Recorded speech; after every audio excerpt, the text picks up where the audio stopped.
Hello! Why is the intro playing again? It's Tardis Wiki Roulette.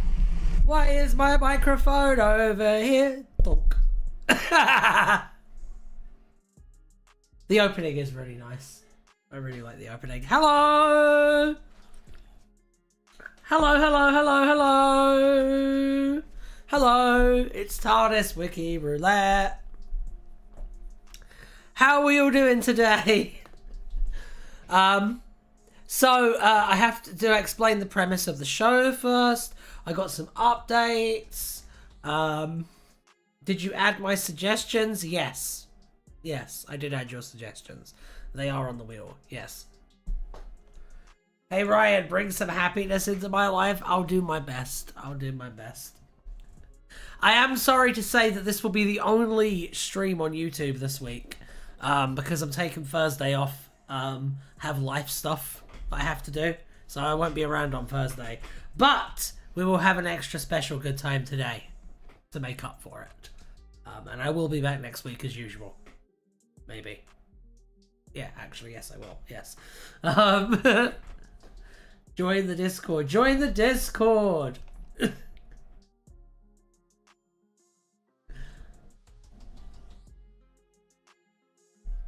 Didn't help, Nash.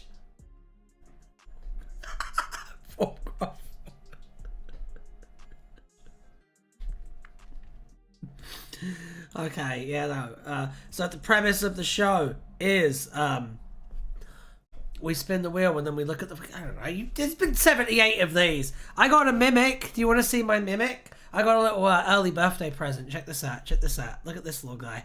Look at this. Look at this primo handsome lad right here. Look at him. Check this out. Check this out. Yeah! Very happy about that. He's just sat here now on the desk. He's here all the time now.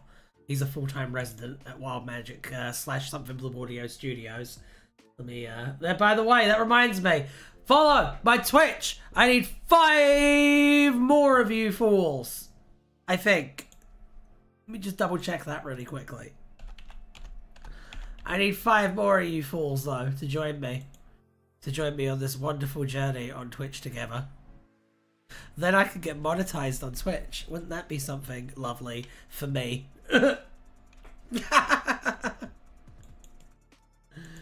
Oh dear. Yeah, I'm 5 off. Come on. Come on. You don't actually have to watch me. But yeah, no, that was the update, was that I'm doing stuff on Thursday, so I won't be around. Cool. We got through that difficult period together. Why don't we get started with the game? Why don't we do that? Yeah, why don't we do that?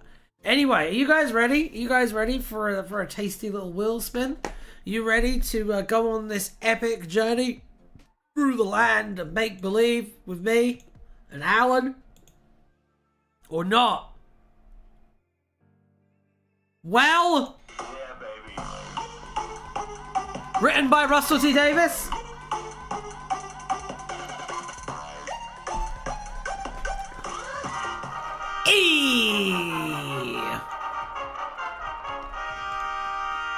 I'm not ready.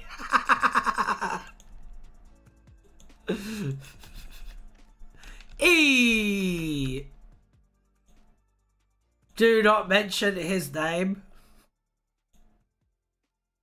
Why? Is there some reason to be mad at Russell T. Davis right now? Is there some reason to be like annoyed about anything to do with Doctor Who? I wouldn't know. I'm a Marvel guy. No politics. Ha ha ha. Now you would recognize the trap that I laid there, where I would have got you all to bring it up, and then you would have been like, no! Ryan, I think I'm by generating pull my arms. Oh god, what did he do? It's okay, I'm making light of recent events and stuff. What political blunder did we do? No new ones have happened since Saturday. As far as I'm aware. You didn't mention anything. No, Nick, you've been good as gold. Don't worry. I'm just having a coy little joke. It's alright. Why was an androgynous angel who fell from heaven after failing to announce its relocation to all of creation? Instead, they became corrupted and sold their wings for a cheeseburger. Why was imprisoned on the planet Sheol, location of the tourist attraction Heaven? They were discovered by a Penny who had been killed by a group of putty so that she could see why and convinced them to finish their job. The putty restored Perry to life so she could help Y close the gates of heaven. When that was accomplished, the putty took Y to the real heaven, though they didn't get their wings back. It's interesting to see the controversy about the latest... I know. Unfortunately, we can't talk about it. We're going to talk about it in a bit, don't worry. We'll talk about it. We'll talk about it. I just want to get some wheel spins down first. But yes, I will in fact deliver a take on it. Just not yet. Just not yet. Doctor Who fans cannot be trusted with Doctor. Yeah, baby.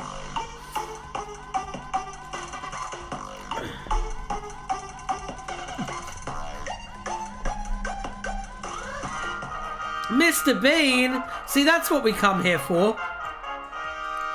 That's what we come here for, is to look at Mr. Bean on Tardis Wiki. Yay! See? I want to brighten up your day. Okay. Also do Mr. Bean / non-jet balancers. Wheel spins equals joy. Current Doctor Who equals not joy.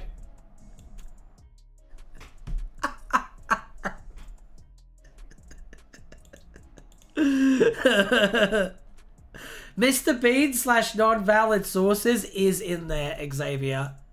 Do Graham Norton. Okay, Craig. I'll do Graham Norton. Alright. Alright, let's see. What did it land on Mr. Bean? Okay.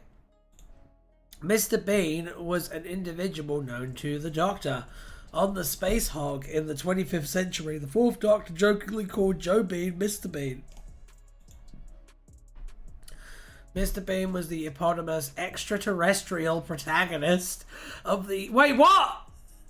Of the television series Mr. Bean, as well as its spin-offs such as Mr. Bean, the animated series, and 2 movies, Bean and Mr. Bean's Holiday, a British comedy series created by Richard Curtis and Rowan Atkinson. Mr. Bean is an alien, remember? Why is Mr. Bean an alien? What? The latter played the titular character of the creation of the live. The animated series confirmed it? What? What?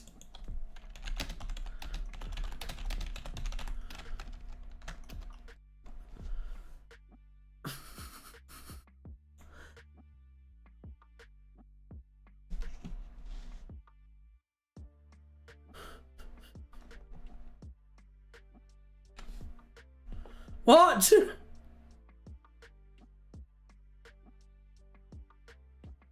Ryan, do you not watch Alex Lennon? No, I don't know. I don't watch Alex Lennon. I don't even know what that is.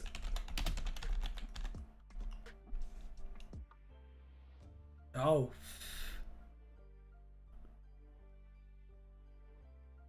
No, I don't know who that is. Sorry. Should I?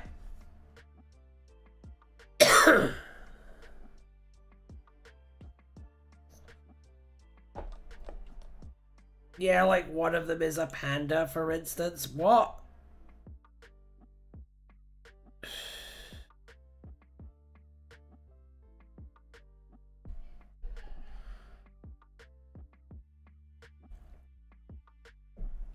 He's one of my favorite YouTubers. Oh, okay, that's cool. I'm still blown away by the fact that Mr. Bean is an alien. Did you know that, babe?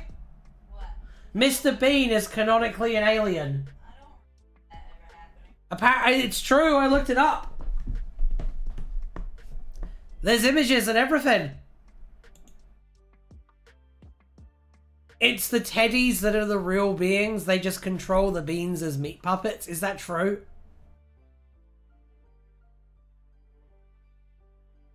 He also did Superman versus Mr. Bean, a video making fun of power scalers. That's pretty good. I don't think that's canonical.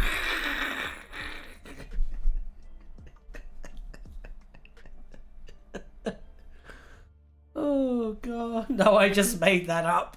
Respect. Superman versus Mr. Bean was a very good video. But it makes sense.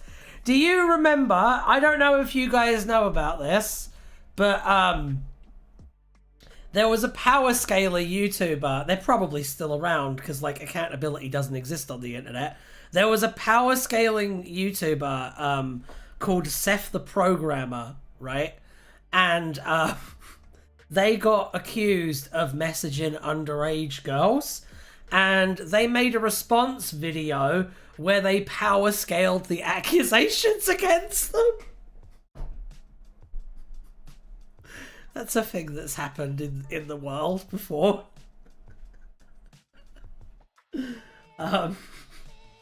That's the main power scaling story I know. What the fuck? What the fuck? Yeah, that happened.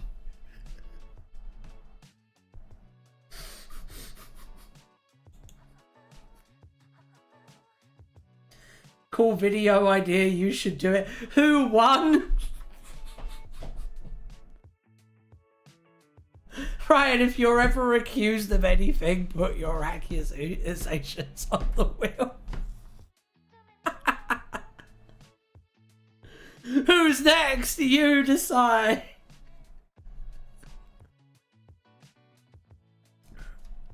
I think that's the real question.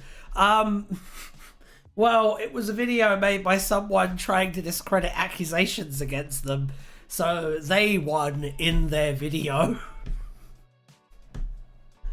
Let's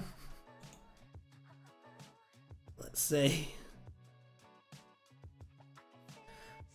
The creation. What?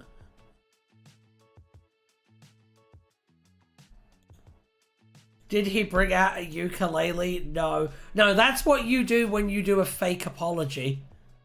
I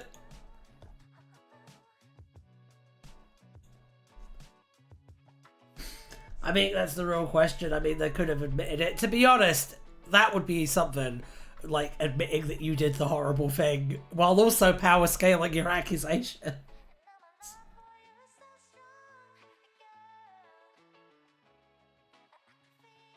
Write a power scale video from scratch.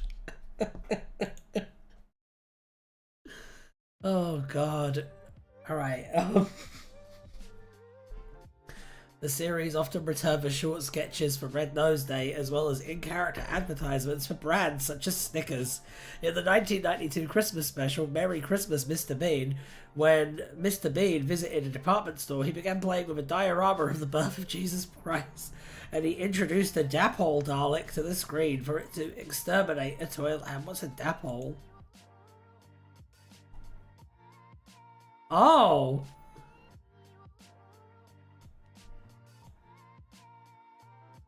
Has anyone power scaled their viewers without permission? That would be a really cool idea, I think.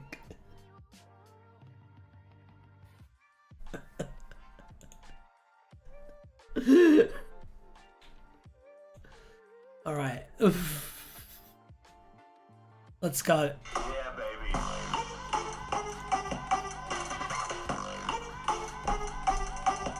Ryan, power scale us!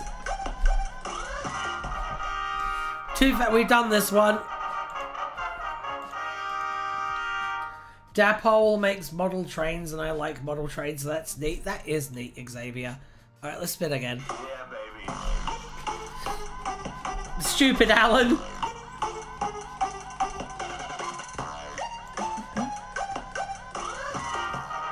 Bridgerton!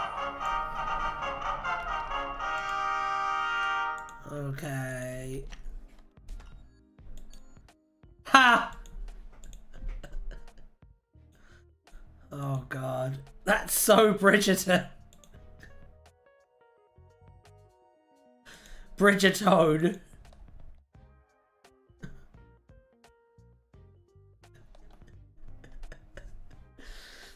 Bridgerton was an Earth television series set in the Regency era.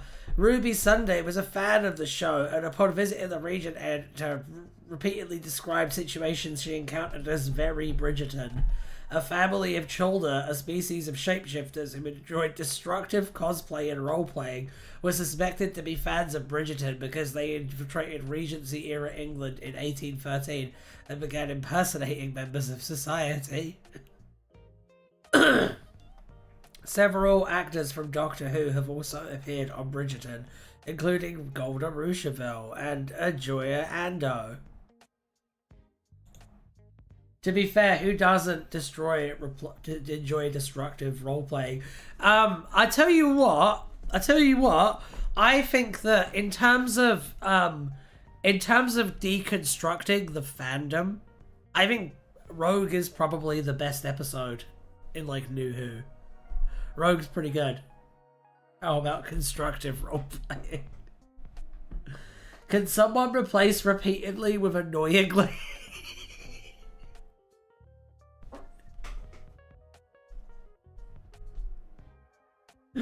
Nick, that's very Bridgerton. Nah, Love and Monsters. I feel like they're different stages of the fandom life cycle. I feel like Love and Monsters was very much of its time, just like Rogue is of this time. Too nice? Yeah, maybe. Yeah, but I mean...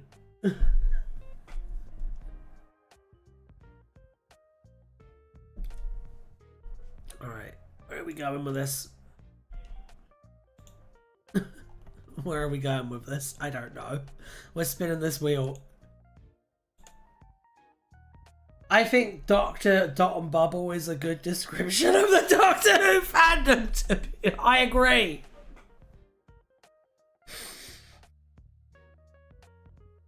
I agree.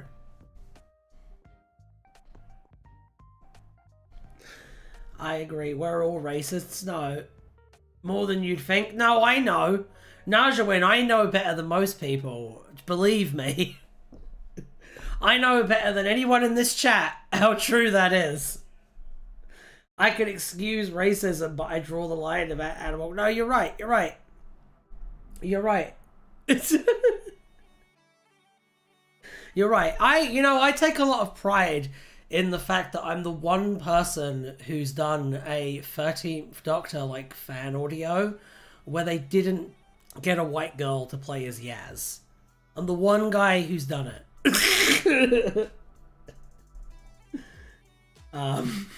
So I know. Believe me, every fandom is racist. To a degree, but Doctor Who has a real specific problem with it. Wow, you are so brave and stunning. Fuck off, Ian. Actually, go away.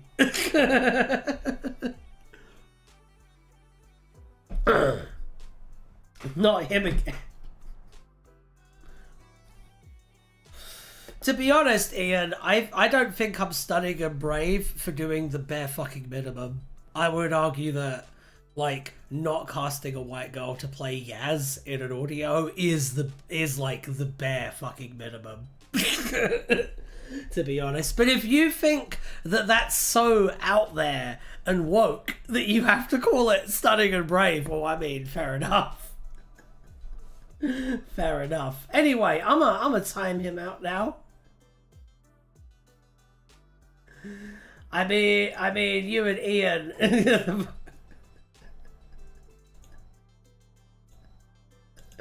You and Ian are the most depressed people in the world. Why is this white male gamers? He's gone. He's gone. There's no point, guys. He's gone. Didn't feel like it today. I am glad he keeps coming back, though.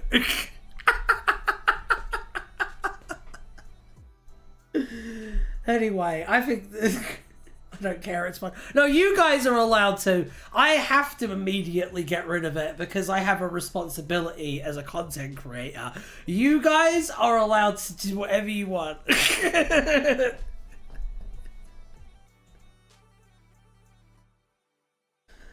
All right, fair dues. Yeah, no, exactly. I'm operating under my policy. You guys do what you want. Just comes and shits on the floor and gets kicked out. If he sticks around for longer, he'll just say a slur. What Najawin said. Exactly. Exactly. They proved themselves to go too far, like the first time they showed up. I was going to ask him a couple questions, like who is the first president of the United States of America?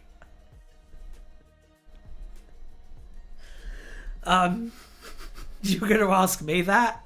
Because I know the answer to that. It's Harrison Ford. Alright. Depends on if you mean under the Constitution or the Articles of Confederation.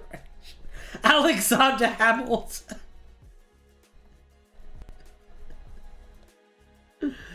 Alright.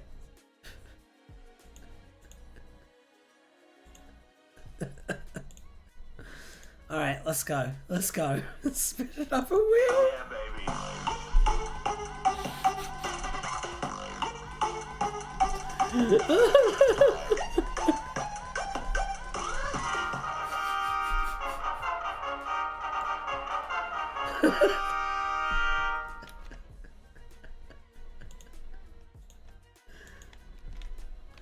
A fun one? Good. I love a fun one. I love a fun one. Oh dear. 101 Park Avenue was a skyscraper in Manhattan, New York City. It was located near the Chrysler Building, the Butler Institute, and Trump World Tower, and close to the MetLife Building. Hey, Ian, look, it's a thing you probably love. There you go. We can appeal to you as well. We can appeal to you as well. Now, just wait a few more hours and someone will come in to burp you. In 2008, the building was present following the reversion of the alternate timeline created by the Saxon bust. In 2009, 101 Park Avenue was not harmed by the atmospheric cleaning fire created by the 10th Doctor to avert the Sontaran invasion of Earth. Yeah, guy probably loves towers.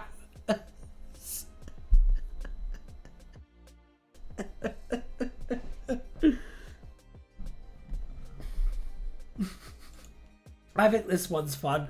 I do think it's funny that the same random building keeps showing up in Doctor Who.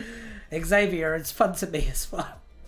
Though it's possible a real location doesn't exist in the same geographic space in the Doctor Who universe. Such cases are even few far between us.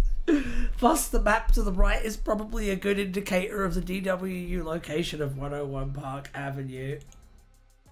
They paid for that shot and they're going to use it, god damn it.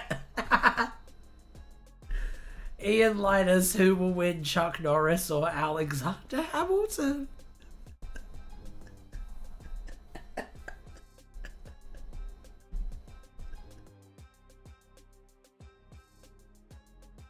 Oh dear.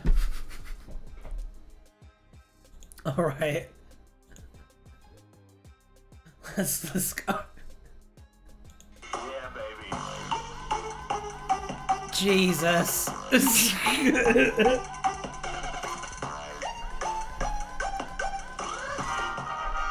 Earth 616 is multiverse.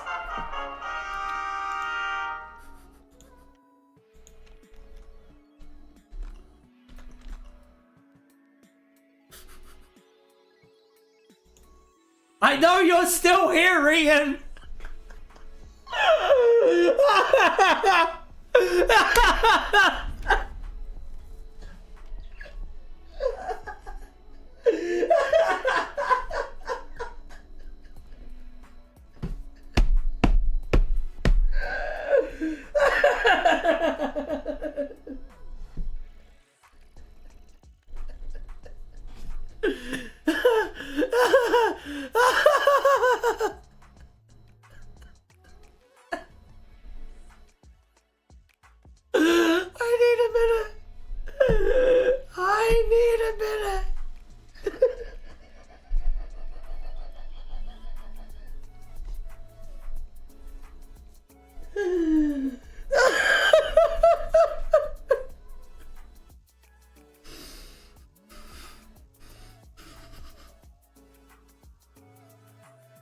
Look.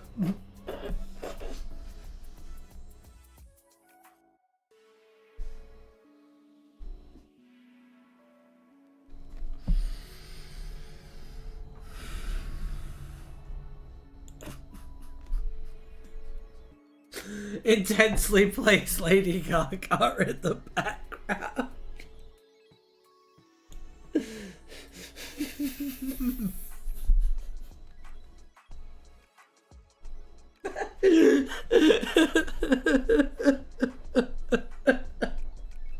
Answer the question, Ian.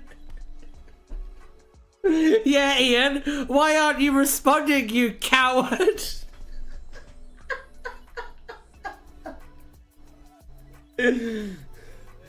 My go-to has been Kesha. Oh, Jesus.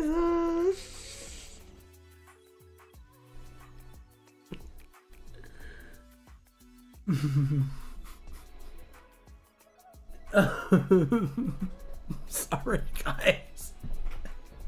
I will go back to saying words shortly, but like, Craig, good job, mate.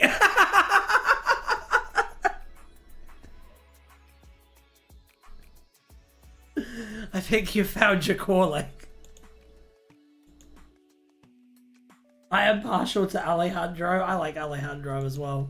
I like Katie. I like Lady Gaga. Sorry, Lady Gaga's good. Alright, Earth 616 existed in a multiverse, which was distinct from the wider Omniverse. One iteration of it was known as the 8th Cosmos. Universes in this multiverse were numbered using the core continuum designation system. By one account, this multiverse was separate in the omniversal spectrum from the Doctor's multiverse. However, other accounts indicated events continuous with the Doctor's universe occurred as part of this multiverse, with the Doctor's universe having overlap with realities designated Earth 5556, Earth 5556, Earth 5, and Earth 5555. Real 616, not MCU 616.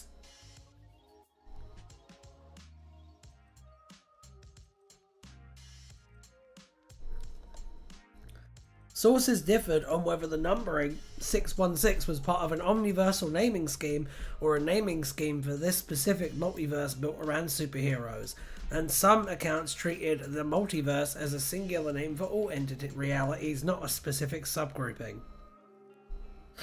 Esther Rav claimed that the Doctor, by their 8th incarnation, had never interacted with another multiverse, including this one. But some sources showed the 7th Doctor interacting with inhabitants of this multiverse. Dr. Henry P. Stanton believed that Roma had called the chief physician in on some godforsaken corner of the Omniverse. It's sort of a meme. Is MCU 616 just the same universe as Japanese Spider-Man? No, MCU 616 is the MCU universe. MCU 616 is like the normal MCU universe. Because Kevin Feige. In Marvel Comics, the original Marvel multiverse was destroyed in the 2015 storyline Secret Wars and rebuilt as a slightly different continuity.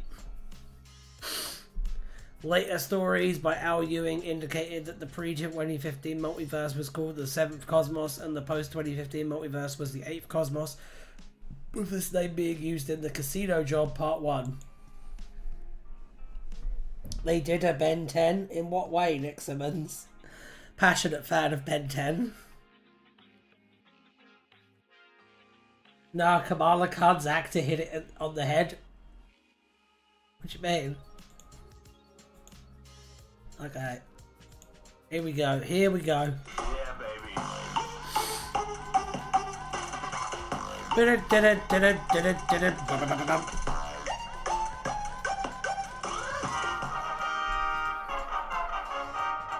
Time sensor. We've already done this one. God damn it, Ian, just answer.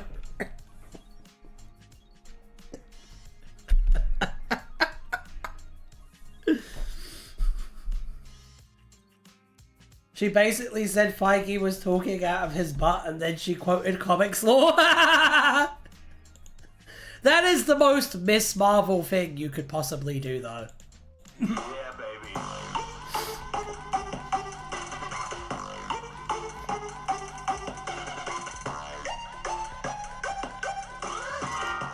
Oh, shit. John who? John who is that?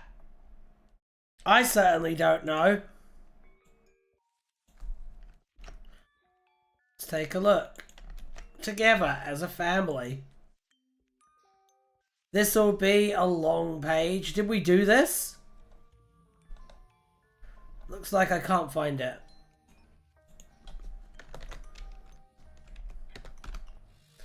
Hang on. John who? Oh!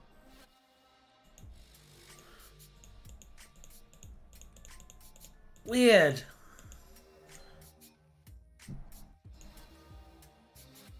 Imagine if in the vision it wasn't Susan but John and Jillian.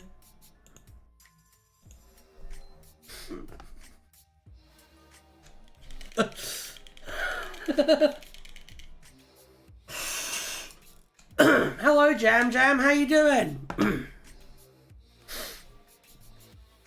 John and his sister Jillian were originally natives of 20th century Earth. However, after visiting their grandfather in his Tardis, they were whisked away into adventure. The Doctor attempted to get them home for some time after this, but faced trouble because of the damage controls of the Tardis. The two spent much time in his care and grew from children into teenagers. Still wait, RTD if he wasn't a coward. Still waiting for the Penguin and Iris. Me too, me too. I would be more excited about Iris being there, played by Katie Manning, than I would from Susan, to be honest. That would excite me more. And to be honest, it would be better, because her and 15 would have a great time. They eventually gave up on their ambitions of returning to 1964 and enjoyed their adventures across the universe. Preying on Alan landing on my Dugadoo page. There's a chance. At some point, the pair stopped travelling with the grey-haired Doctor Whom and began travelling with the next incarnation instead. The trio fought Kleptons, Daleks, Cybermen, Witches, and Trods, but when faced with the threat of the Quarks, the Doctor chose to enroll them at the Zebedee University so they could be safe without him. Dugadoo was the best part of the episode. It was the best part of the episode. A few accounts claim that John and Jillian never really existed and that they were fictional beings or dreams. However, the vast majority of sources treated them as totally real. Additionally, the accounts were claimed they were fictitious, seemed to disregard the pair aging and leaving for university.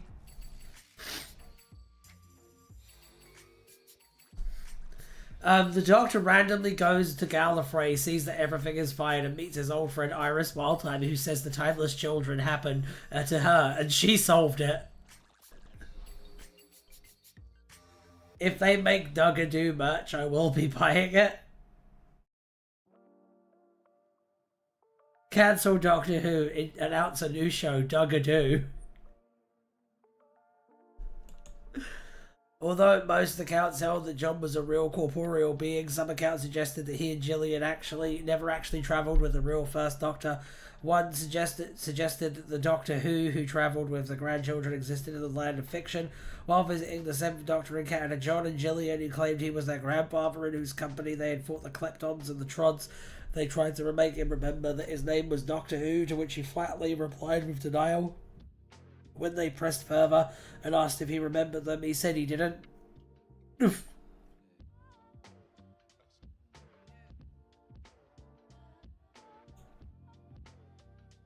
The land of happy endings better not be in this section. For fuck's sake, it is. What's that?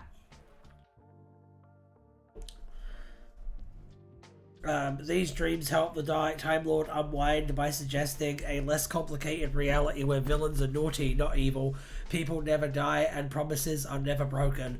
The Second Doctor made reference to how he avoided thinking of his family, thereby letting them sleep in his mind unless he really wanted to bring them back into the forefront of his conscious.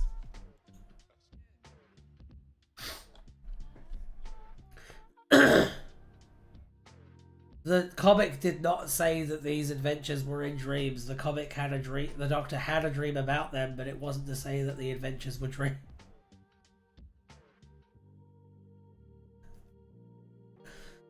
People overinterpreted the story as a shitty cannon blaster. Well, I mean, I feel like Broke Cannon kind of did that, because Broke Cannon very much, when they covered this comic, they very much leaned into the idea that it was all a dream, and that was the intention of the comic. That John and Gillian were all a dream. And since then, it's just kind of become mainstream, like, fan knowledge that John and Gillian never existed. I don't know. In yet another account, John and Gillian did indeed physically... No, it is literally disproved in the story. No, it isn't. No. No, it isn't. Because it says so. In the Broke Cannon video. In the Broke Cannon video, it says it's all a dream.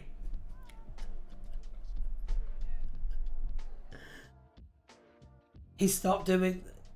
I think this was the era where he was getting stuff off the wiki. He stopped doing that later on, but the first one was sketchy. There is nothing wrong with using the wiki. Oh god, I'm sneezing. Join the Discord, by the way.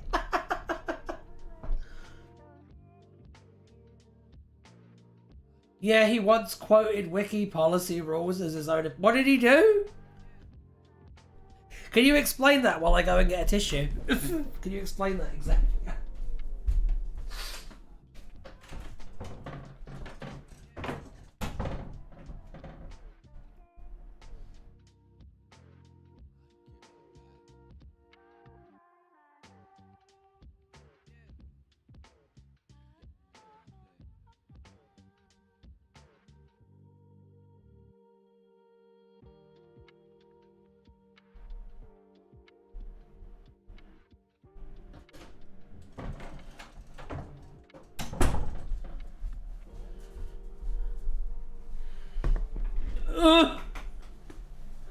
He quoted our validity rules for his views about what canon is, but that's very dumb.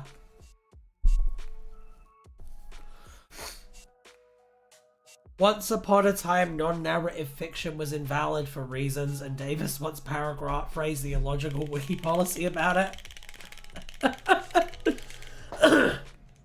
Jam, we're talking about Broke Cannon, Davis. We're talking about that guy. And an oof that they did regarding John and Gillian being a dream the whole time, which they said in a Broke Cannon and is actually not true. I enjoy their videos sometimes. I like their older stuff more. The last one was pretty wild. Ian, it's not that hard. God damn it.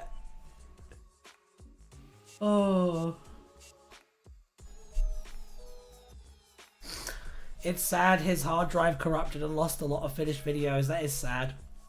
That is sad. I'd like to have seen those. He also would quote stuff about compassion. He didn't really understand, and well, her timeline is complicated. Oh, okay. Okay. He used the fandom wiki in a recent video? Oh no. Oh no, that's not a good idea. Ew. You yelled at him for that? Okay.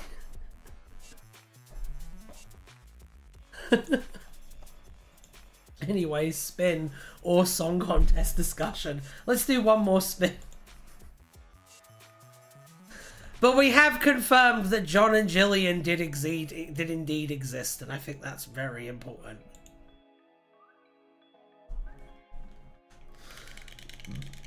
Okay.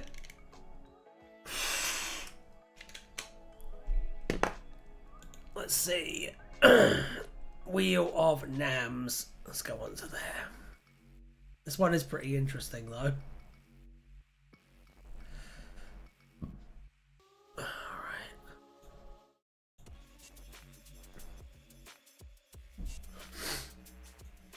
Let's see. Over here. Alright. Yeah, baby.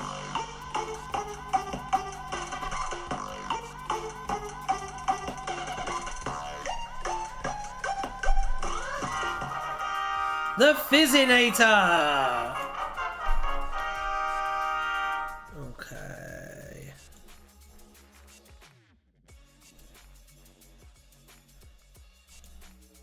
Let's look at the Fizzinator together. We did this one? Oh no. Alright, well we'll do it again and then we'll get to the talking about the new episode. Alright. The Fizzinator was the 11th Doctor's special drinking straw. The 11th Doctor held a straw in a cafe in Utah in 2011 while talking to Amy and Rory, explaining that he got up to get his special straw from the Tardis to add more fizz to his drink while he waited to figure out who sent him his invitation. The 11th Doctor later used and named the straw to drink soda pop during his time in Area 51 to retain his sanity.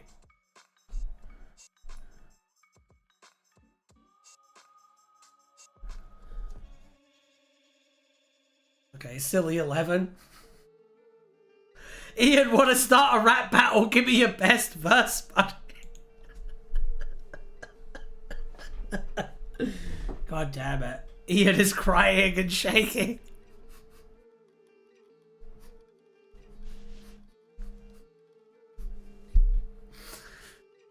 Oh dear. Alright. Hang on. Let me find an appropriate image to use for this segment.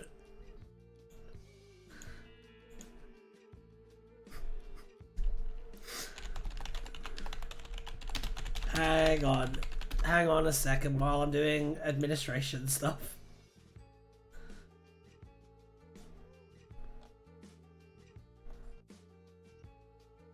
Okay,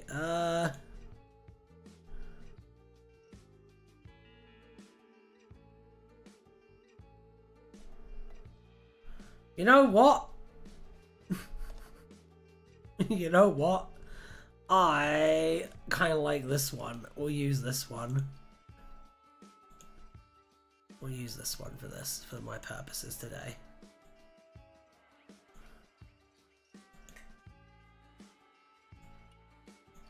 Boop. There we go. Just pop that over there. Make it the right size. We're going to talk about it. We're doing this. We're doing it live, you fools. You kind of wanted it. So here it is. There's me. There's the chat. We're back. We're doing it. We're talking about Dugadoo. Cool image. Add Sonic. Now, I have found myself with an unenviable task because I have to, number one, present an entertaining, vaguely family-friendly piece of light entertainment that makes us all feel good. And also, I have to talk about a Doctor Who episode that has managed to piss off everybody in the entire world. And tear the WhoTuber community apart. And as with all situations where there is an ongoing grease fire, I have decided that the appropriate thing to do is pour gasoline all over it. So, here we are. Something Blue Audio.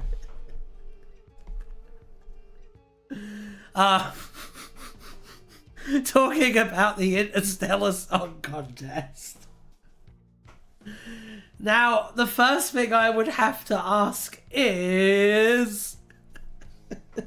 what did you all think of the episode?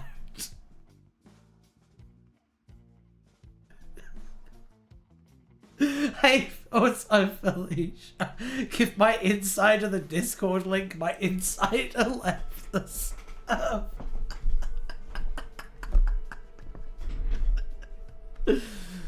Oh dear.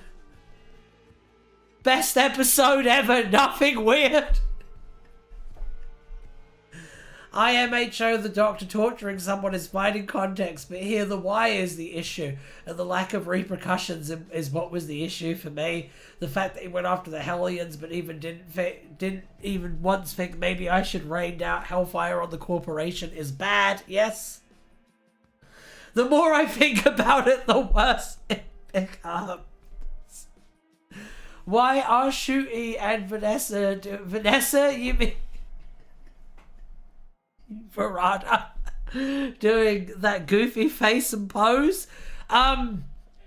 Because we're talking about an episode of Doctor Who that deals with some really touchy political stuff. And to offset that, I have decided to put the goofiest image I could find on the screen. Not great, not quite as bad as some are portraying it, but should have had a content warning given the production time. Small ask. That's very reasonable, I think. I will say that the production design was top tier. I have such hate for the guy who tried to kill the people, but not the corporation who actually did kill an entire species. Oh dear. It's gonna be one of those, isn't it? I have a hard time with it because it was clearly, oh yeah, content warning. We're gonna talk about politics for a second. I had a hard time with it because it was very clearly written from the point of view of someone who was familiar with the issues and understood the issues. So why it came down to the conclusion that it did kind of baffles me a little bit. And like, I've noticed a big spectrum in the in other YouTubers, okay, of going from one extreme to the other, of either being like, look, there's no political messaging in this at all, you idiot. Doctor Who is just having a Time Lord victorious moment, and it's all fine. It makes narrative sense for all of this. And then there's the other camp of it, which are saying that Juno Dawson is taking money under the table from Benjamin Netanyahu.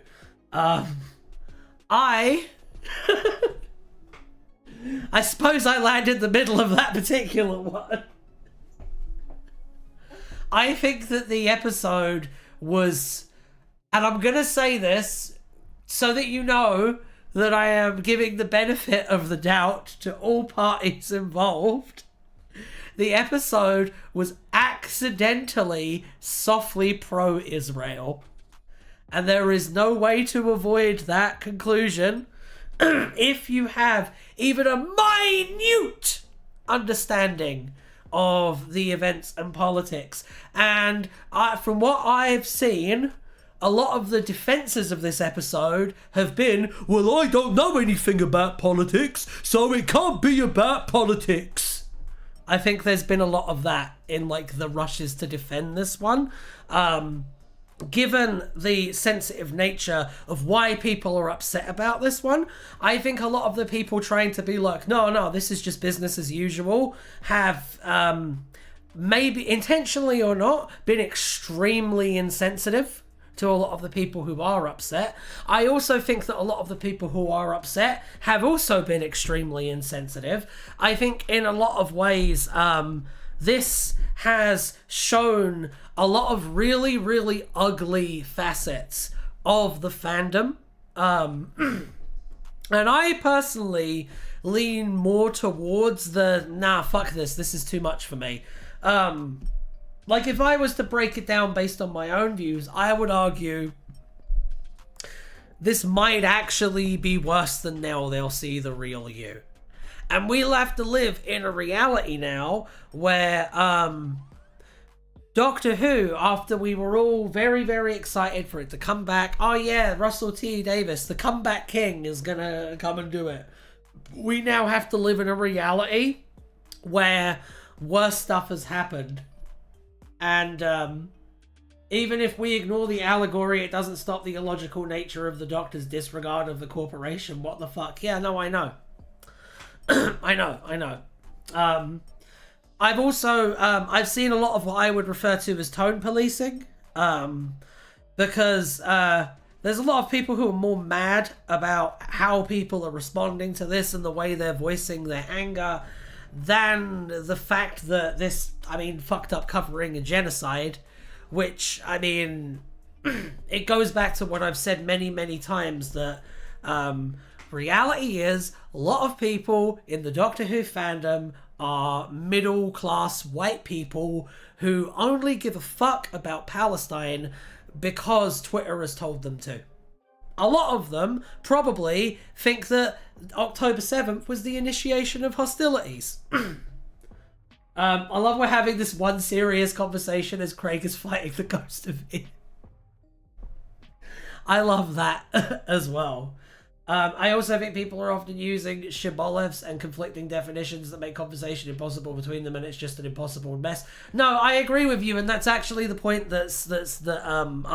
I'm getting to, slowly but surely, as I try to put everything in my everything that's jumbling around in my head into words, because to be completely honest with you guys, my immediate visceral reaction to all of it is just like anger. A lot of it is just like a lot of it is just like kind of visceral disgust that this was even allowed to come to air, like. And I do feel a little bit embarrassed to be a Doctor Who fan right now. I think that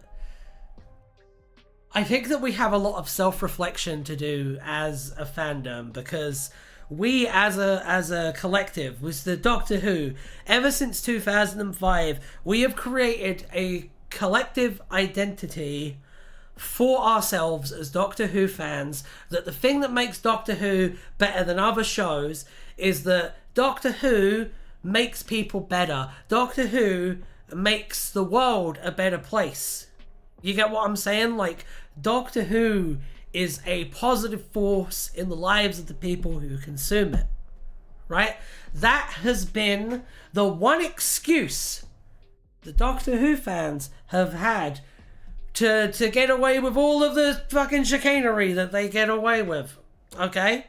Has been that idea, that axiom, okay? And I feel like all of that needs to be thrown out of the window now, like.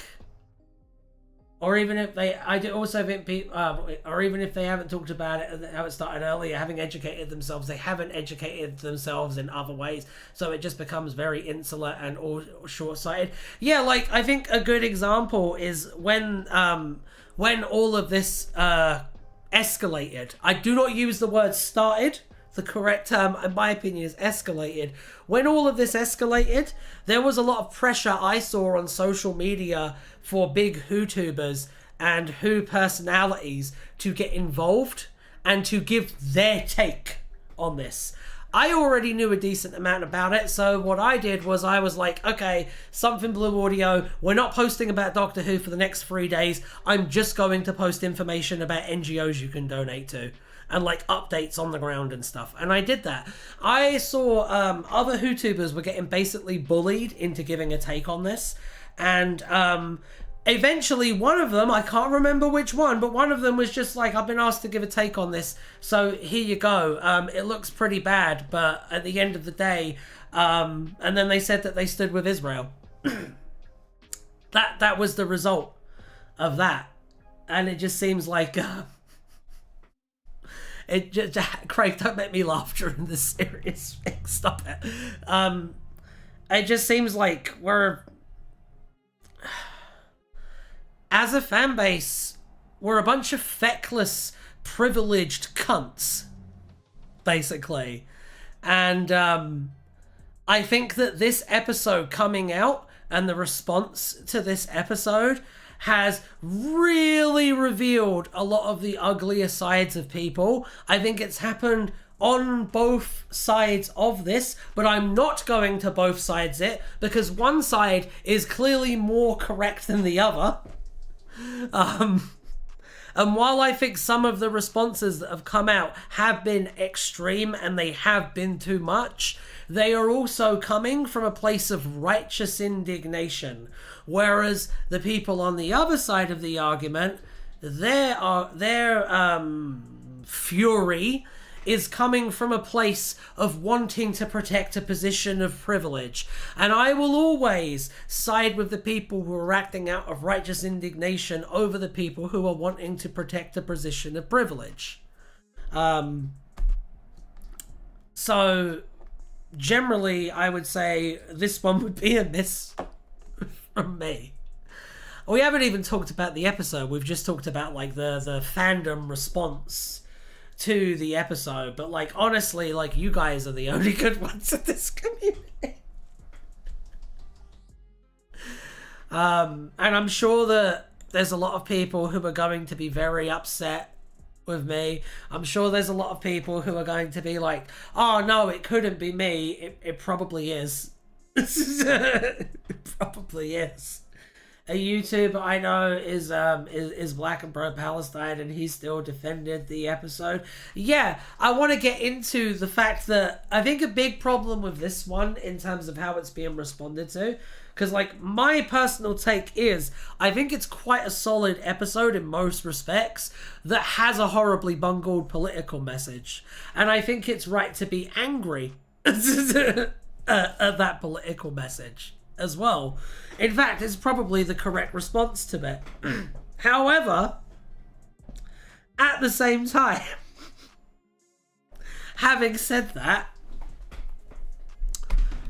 it is very easy to kind of forget the fact that in a way we've had it easy, because the thing about Kablam and the thing about Skyfall Part 2, the thing about those is that it's really, really easy to explain why they're fucked to someone, because number one, it's a really, really obvious thing that's condensed into a single line that a baby could tell was dodgy. Number two, Kablam and Spyfall Part 2 are both dog shit. So, it's really, really easy to go, yeah, no, that's pretty fucked. Fuck those episodes. Now, the Interstellar Song Contest, on the other hand, is quite charming. It's got quite a solid plot, mostly. It definitely has good characters. It has some amazing production design. And so, it's a lot easier to, like, make excuses for it, especially when, like, you need at least basic understanding of the conflict to even understand what the episode is getting at. You know what I'm saying? Sandifer's take was basically you can defend it if you want to be given the production timelines, but it's sort of a broader problem that the Doctor hasn't had a revolution since season 10 and why. I just hate the I agree with your cause but your methods trope. It's been done to death. Yes. I do wonder if there is studio interference going on. That's also entirely possible. I just think the whole thing is it's shown the worst sides of the fandom. And I'm still a Doctor Who fan. I still love when this show is, like, on. But me personally, like, I'm done as, like, a fandom person. You know what I mean? Like, I'm done as, like, a person who involves themselves in that kind of stuff. You know what I mean? Because it seems to me the show is very trying on my patience. It is very trying on my on the patience. Yes, the show is in a bad place, and then I mean, you've either got, when you enter into the fandom space, there seems to be right now a civil war brewing between people who don't even want to acknowledge that there's anything bad going on in the world, and people who are like sympathetic to terrorists. And it seems like you either have to be in one of those camps or the other. And I feel like I have no nation. Because I'm neither of those things. I think that this episode, whether accidentally or intentionally, landed on a message that was kind of evil.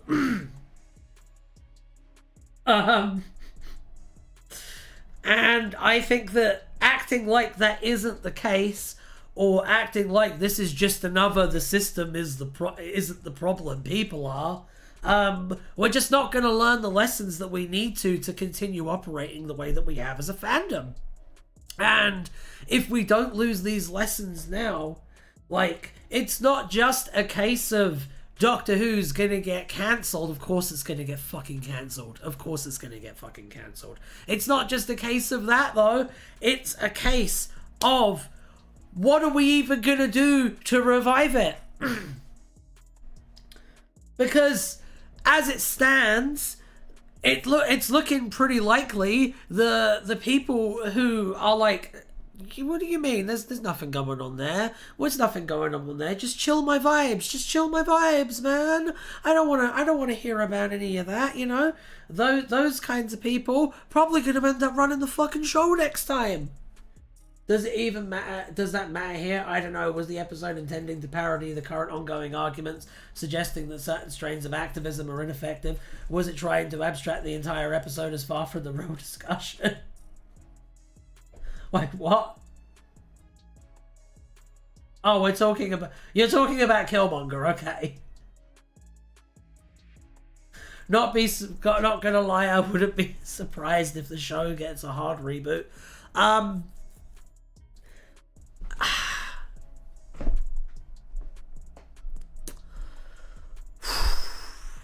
I don't know, man. I don't know. A long series of posts is all good. I feel like I've been sent into an existential crisis, to be honest. I can't tolerate this anymore, though. Because, like, how many times does this have to happen? How many times does Doctor Who have to lurch towards the right before we go, no, these aren't just coincidences anymore? Like, we went through the Chibnall era where we had a guy whose main experience outside of writing Doctor Who was cop shows. We had a guy who did that and then came on to Doctor Who and then delivered a lot of messaging that was, to be frank, quite conservative for what Doctor Who usually is. And we all just kind of went, oh no, it's fine. Like, don't you think it's interesting that the main defense of Chris Chibnall consistently putting right-wing messaging in his episodes basically boiled down to, no, it's okay, Chris Chibnall isn't malicious, he's just less intelligent than a 15-year-old on Twitter. And that's why his era is good. Which episode are you? No, I'm not in particular. I'm referring to the whole oeuvre in general. But yeah, those same people are now here. Gotcha, he just wants to grill. I think so. I think so too. I think Chris Chibnall probably just doesn't really understand politics. But like, that we did a Pavlovian conditioning on ourselves to continuously make excuses and engage in apologia. We as a fandom, and I'm gonna say we because all of us are complicit in this, because we could have kicked these people the fuck out and we didn't, okay? We have excused, we've excused ableism being treated as a casual joke.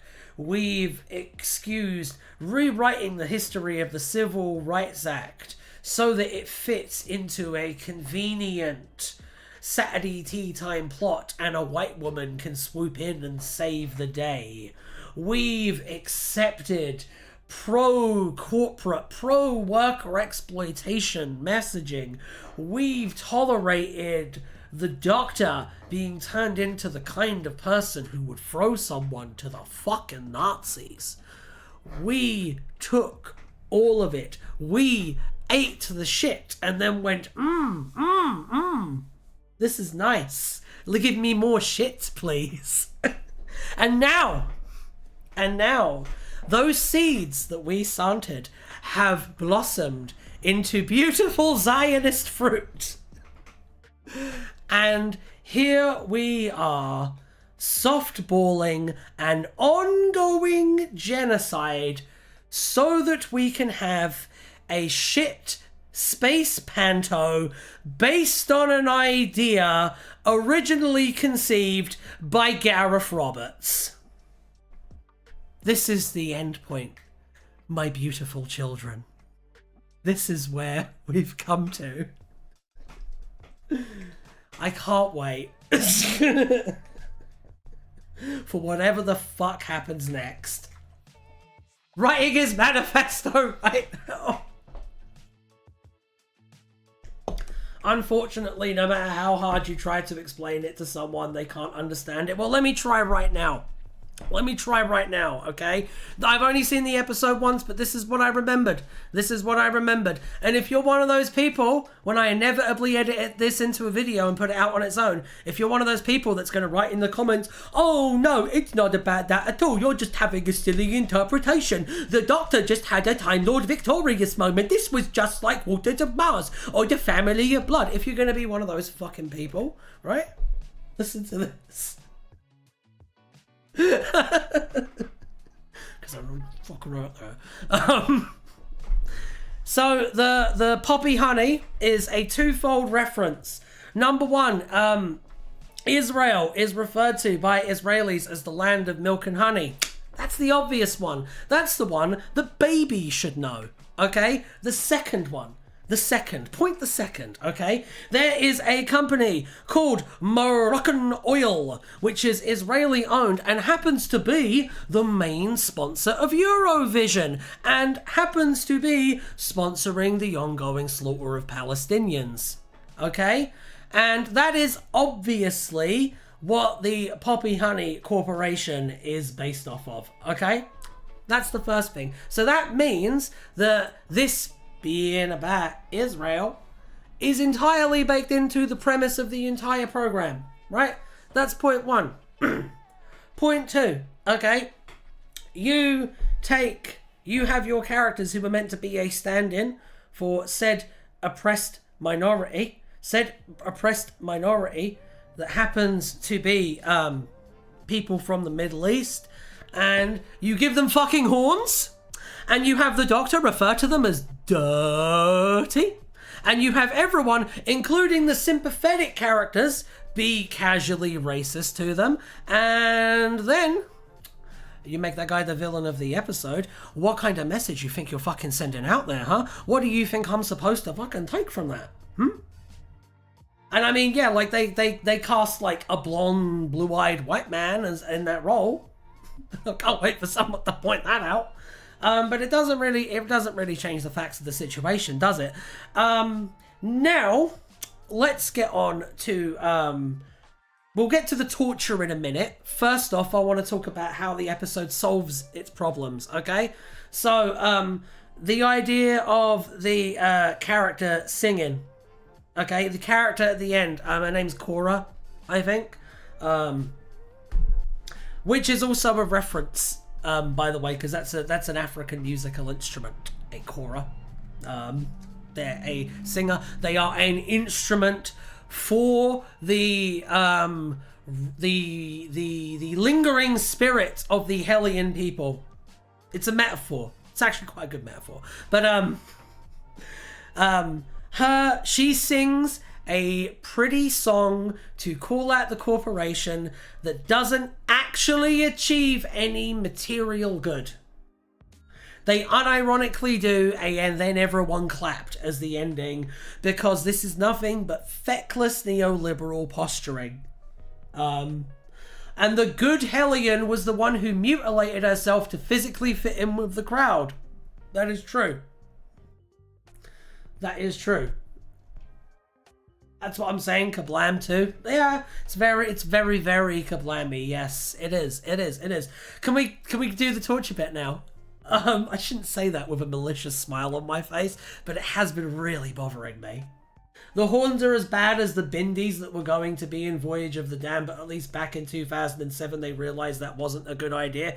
I mean, like, as I've said before, we are talking about a version of Doctor Who that is showrun by a man who decided that the two black lead characters should be, number one, entirely characterised as being silver medals to white love interests, and number two, even though they don't share a single line of dialogue together, he gets them married at the end because for some reason, to Eric Cartman, I mean Russell T Davies, they just look like they belong together. This is the man who tried to sneak the N-word into an episode of Doctor Who. He did that. It's true. Look it up. My chat are happy to provide you with receipts. This is the man who, when introducing the first Black Doctor, decided to keep the White Doctor around the entire time, just in case audiences weren't ready. He created by generation because he's a fucking coward. That's what I think. That's what I believe. You take that man. I'm talking about really heavy stuff right now, Silas. You take that man, you have him bring on the first trans writer to the show, and he thinks it's a good fucking idea to give her a pitch that was originally conceived by Gareth Roberts. Okay? You think that he's not going to fuck this up? Like, really? Okay, so I don't want to hear no defenses of Russell T Davies, because all of the receipts are right there. If you want to defend a man who tried to put the N-word in an episode of Doctor Who, you do that. You do that in the comments, because I'll know who you really are, and I'll also know if you watch the entire video as well. We get on to the torture. The Doctor, after resolving the plot, after saving the day, decides to torture a villain using a method that is used in real life on the oppressed group that the episode is meant to be commenting on.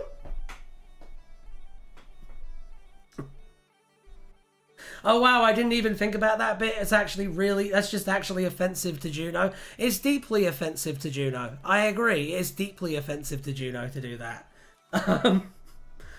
But I was hoping for a character piece from her. I know. Instead we get this shit. The Doctor torturing someone. Doctor Who, beloved children's character, torturing a villain they've already defeated, just for pleasure. Now, the reason I want to bring this up, okay, is because generally speaking, when you do torture in a fictional story that is about, subtextually, a story that's set in the Middle East, what you're trying to comment on is how Western soldiers will use torture to get information, even though it's not an effective way to get information, let alone an ethical one, okay? That's usually the reason you do the torture scene in a piece of media post 9/11, okay? In this, the Doctor uses electric torture on a pup that has already been detained. There is no need to get information out of them. Okay? There is no need to do any of that. There's no strategic gain to doing the torturing. He just does it because he wants to, because it brings him pleasure. Now, if we were to bring the Doctor up at The Hague in the real world, because I know everyone likes to say war crimes, but this is an actual war crime. If we were to do that, what the Doctor did would be considered worse than what was done to people at Guantanamo Bay. Just let that sink in. Really let that sink in. Okay? If this wasn't intentional, then this was a flub of monumental, perhaps even biblical proportions. This was ugly. But Ryan, he had to kill Trillian, so it's okay. Yeah, but the problem with that, and I know you're just saying that to Devil's Advocate, but I know someone's going to say it in the replies. The problem with that is that the writer created the fucking scenario where he killed the 3 trillion people. The writer decided he should kill the 3 trillion people because the writer created a character that's meant to be a stand-in for people experiencing the worst atrocities of our modern times. And then when, let's make them as unsympathetic as possible, let's make them monsters. For some reason. But also, I guess the corporation is bad too. There is so little accountability in this episode that they don't even name the corporation. The corporation doesn't, let alone being shamed, it don't even get named. Nothing. And if you choose to defend this because you care more about getting your slice of shit space panto than you do human fucking lives, that's what you stand for. Less than nothing. Like and subscribe, maybe. There you go. There's my video on the controversy. Cut and pasted, and you were all here first. To be fair, I just looked it up. The Doctor doesn't ever insult the Hellions. It's always the others. Still really bad, but textually not endorsed as much. Yeah, but he does say that the one Hellion has a dirty heart, Najawin.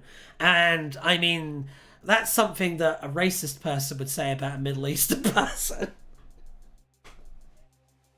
Like, the things that the Doctor was saying to Kid felt very... No, he does. Just looked it up. What does he say? What does he say?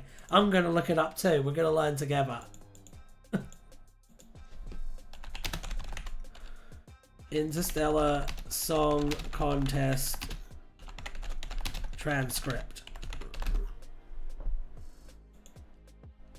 I'm finding it right now. I'm gonna do it.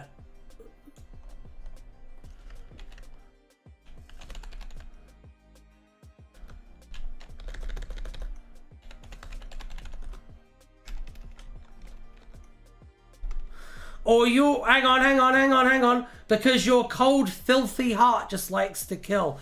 Yeah, that's what it was. What it was. Yeah, exactly. Filthy, isn't that worse? That is worse. And the point I was going to make is that a lot of the racism in Universe that's directed at the Hellions is extremely Arab-coded. Like, extremely. And there's just no way to get around that. Basically. So yeah, I don't know. It fucked it up. Doctor Who fucked itself. There's no two ways about that. I am going to do another wheel spin now, though, because that part is over. That part is over. Oh my god, I have my highest viewership for this week. I should talk about controversial topics more often. Hey! Honestly, why didn't the show get a Palestinian to write the script? Because Doctor Who isn't actually that woke. Because Doctor Who isn't nearly that progressive. Ryan, we didn't talk about the Susan and the Rani yet. Alright, we can talk about Susan and the Rani. I thought that the part with Susan was very abrupt and stupid. And I thought that the part with the Rani was completely saved by how good the actors were.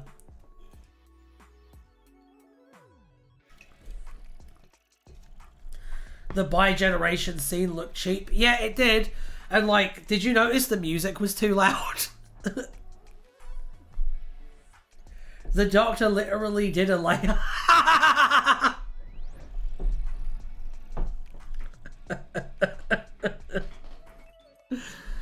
Oh god.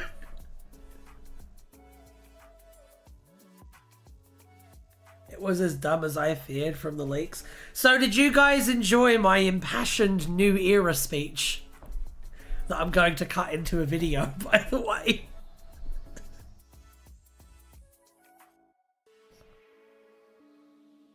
Did you have a good time? I had a good time. It was about as dumb as I feared. I'd say so. Good. I did. I actually do enjoy the political talks. I think when they're like that and it's just me giving my opinion, it's different to like having an argument. You know what I mean? It's more no political arguments, but like if something like this happens again, you can be damned well I'm going to derail a stream to talk about it for half an hour, yes. I just said I liked it. I know, I like it too. Naja Win isn't me, Nick.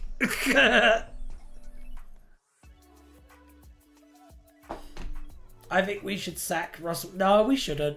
No, we shouldn't. I'm not going to read that. I'm not... You know what? I'm not going to read that because you know someone's going to take it the wrong way, Cookie Boy. I'm not going to read that.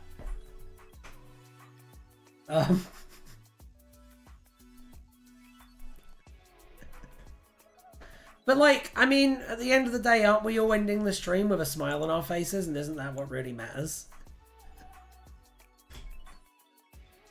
Isn't that what really matters? Oh dear, I can't wait for the video of this to come out and people to be like, you just don't have media literacy. You just don't have media literacy.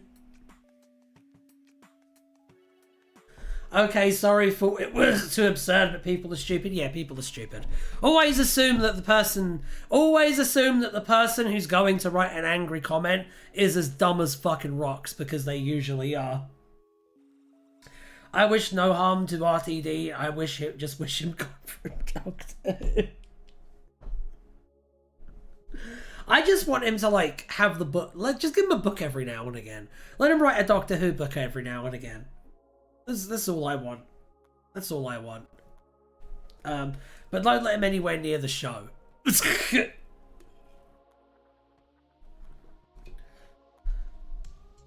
It should be like Logan's Run. Once you're over 50, you're out. His ego needs to be broken for sure. I mean, I did hear about people were asking him to clarify what his position on the modern day like real world situation was because of the commentary in the episode not being clear. I've seen people ask him about that, and like he just blocks them. So,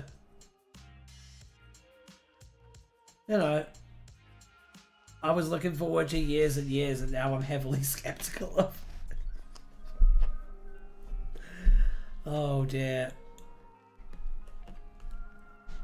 But yeah, I don't know. I'm really glad that we didn't end this one on a downer. I was really concerned about ending this one on a downer, so I'm happy. I'm a happy Ryan. Let's get rid of this. Let's get this junk out of here. There we go. Oh look, it's the script. The show that's already out. Okay. Here we go. do one more. Let's do one more. Yeah. Yeah, baby. You, that image was cool. You should put it in the thumbnail with Sonic. Buttock! What a way to end the stream.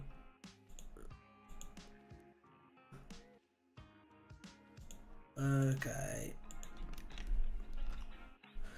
It's clunky on trans issues plus bad ending. Rest is okay.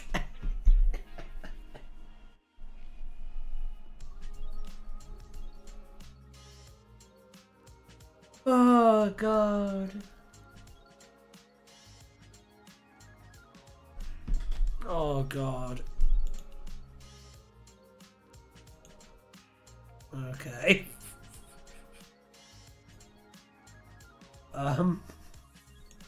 Someone is transhuman. Why is RTD so bad at the trans stuff? Good question. I mean, I don't know. It kind of seems like he's bad at every minority, to be honest. To be completely honest. Like, I think I've said before, this guy, like, he did the unironic, like, like, Spanish people can see supernatural stuff trope. It's fucking turn left. He was pretty good at immigrants. Plus LGB, not T, that's true.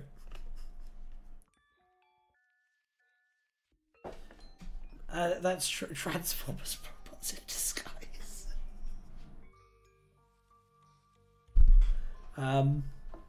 I think he's terrible at covering black issues. Like, absolutely awful at it. But I make fun of him a lot for that. So oh.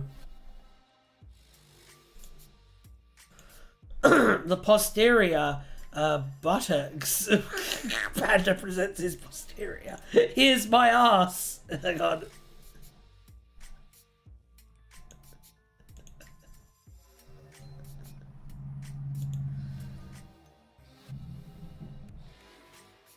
There are black people in this, but they're not, like, meaningfully black, if you know. They could be... I get you. They could be replaced with white people.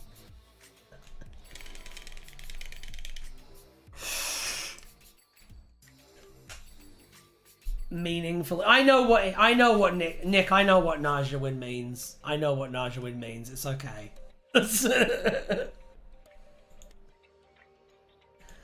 They are right about this.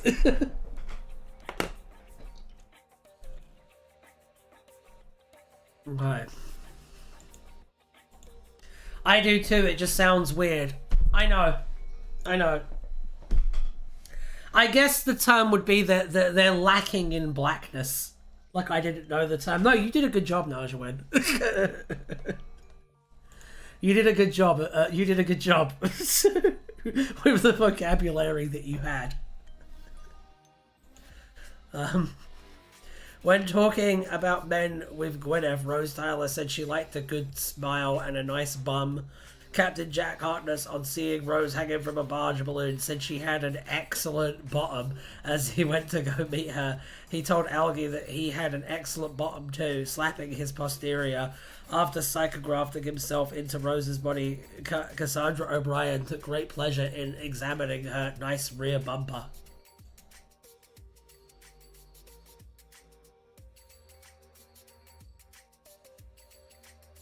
Damn, skipped to the posterior alias list. Lots of ass in RTD1, RTD representing it. There is a lot of ass in RTD1, that is true. That is very true. Gwen Cooper complimented her boyfriend Reese Williams on his nice ass while watching him get out of bed naked. Minnie Hooper took the opportunity to squeeze the 10th Doctor's bottom as he had a photograph taken with the Silver Cloak group, following it up by patting his backside. After Susan Foreman's clumsiness inconvenienced the First Doctor, he threatened her with a jolly good smacked bottom. Alistair Gordon Lethbridge Stewart was not so bad himself as posteriors went.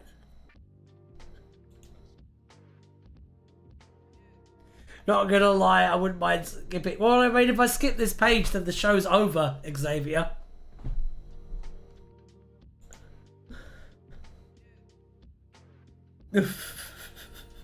Jesus.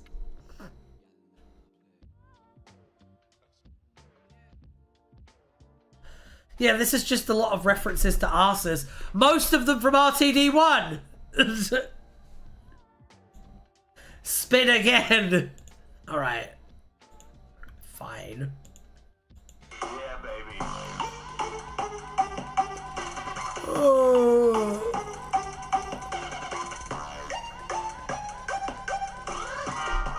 Joy to the world! Yay!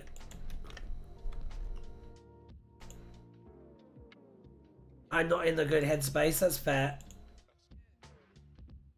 That's very fair. We're not looking at joy to the world. It's fine. Not really a lot to talk about anyway.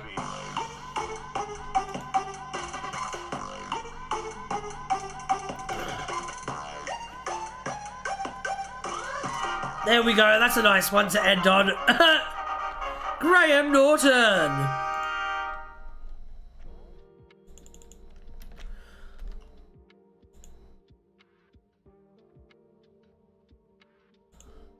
Okay.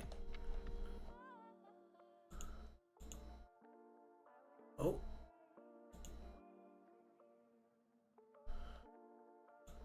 Okay. Graham Norton is an Irish television presenter, comedian, actor, and author with a number of connections, both direct and indirect, to Doctor Who media. He played himself in the 3 Doctor Who adjacent comedy skits Dermot and the Doctor, Looking for Pudsey, and the Eurovision audition tapes. His likeness was also used in the BBC One Christmas ident Sprout Boy Meets a Galaxy of Stars. Norton also played a hologram of himself in the 2025 Doctor Who episode The Interstellar Song Contest. More notoriously, Norton has found himself at the centre of 2 very unintentional appearances on the show due to BBC technical errors.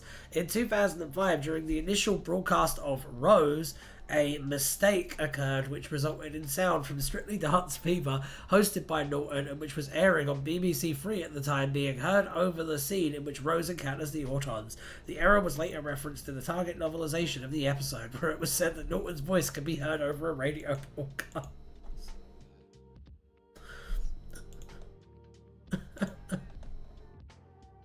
In 2010, during its airing in some parts of England, an animated advert for the talent show Over the Rainbow began playing over the cliffhanger of The Time of Angels. This sparked complaints to the BBC, who later apologised. The advert contained an animated Graham Norton, who later joked about it on his own show, saying he finally secured a role on Doctor Who, apparently unaware of his previous accidental interruption. Norton then played a version of the cartoon banner with a Dalek exterminating his cartoon self. Coincidentally, the same show also featured an appearance by Karen Gill, and that wasn't a coincidence. That was very, very rigorous booking. And they spoke further about the error. The error was mocked further in the DWM 422 edition of Dr. Woe, where during a parody of the scene from the episode itself, an advert featuring an impish representation of Norton ran below the comic bearing the tagline, "Coming up next, someone gets fired."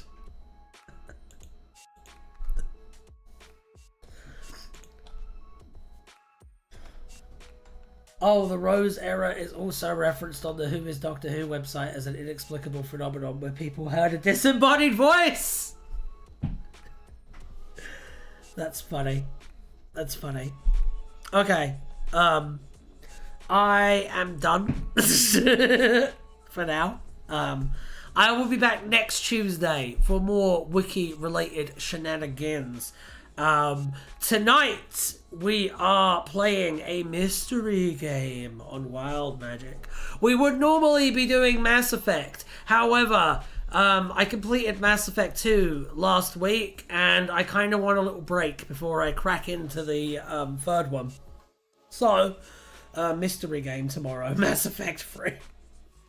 If you really want Mass Effect 3, I'll play Mass Effect 3. Naja win. If you're that invested in the adventures of Grunty Shepherd. I'm not playing fucking Deltarune.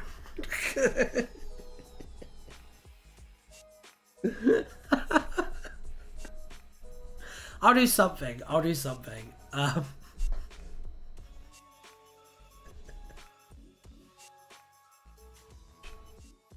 Be a big shot.